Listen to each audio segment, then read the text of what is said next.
Hello, my name's Alex Cooper, and here's my introduction for EPSY 7210 Multicultural Education.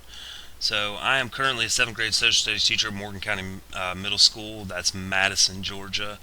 That's about 25 miles south of Athens, where the University of Georgia is. So, I do live in Athens, but I work down there. I got my undergrad at UGA. I came here to get a degree in social studies and political science. I started teaching middle school at Clark Middle School in Athens, and then eventually found my way down to Morgan County, where I'm at now. I've been there 3 years.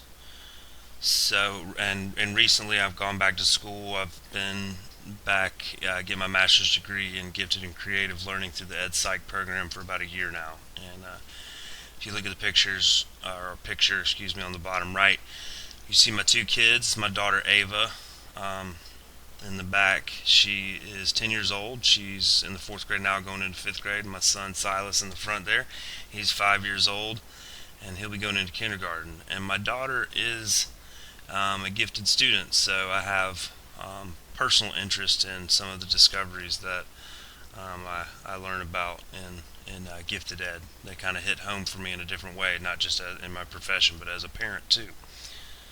So the most memorable diversity or equity issue right now for me, and the reason it's most memorable is because it's current, is the underrepresentation of minorities in the district that I teach at. So this is a conversation that my administration and myself started last spring.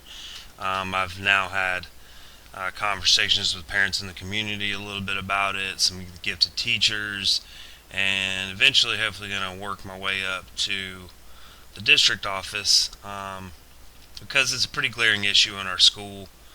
There's a lot of minorities not represented in the gifted population, and so I am getting new administration, and that can kind of present a challenge for that because I don't know what the new administration's values, goals, strengths, or weaknesses, or priorities are. So I know that I will continue to advocate for those students and bring this issue to light when the new administration comes in. So my most favorite experiences talking about equity and diversity are in my class. I got into social studies because I am into issues of equity and diversity.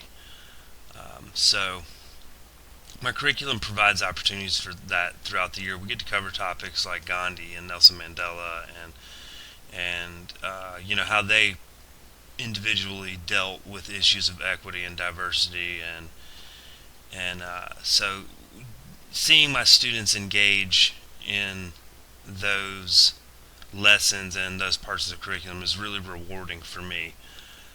So that definitely is my most favorite part of that, is to see the next generation, so to speak, begin to have conversations about that. So my least favorite is having to navigate the personal conversations in tricky waters on home turf, because I do teach in a small town.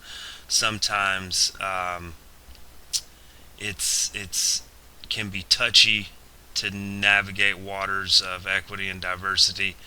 A lot of bias can come through, and also you don't have a lot of examples to sort of bounce off in the community.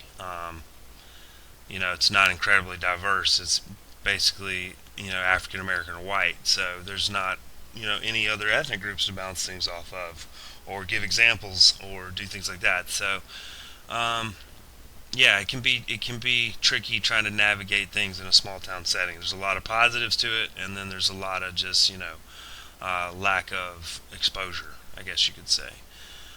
So I look forward to this class. There's I think, going to be a lot of interesting topics that'll kind of touch home for me, both as a gifted educator and a social studies teacher. So, like I said, I look forward to the summer, and I look forward to responses and trying to get to know everybody in the class. And I hope everybody has a good summer semester. Thanks.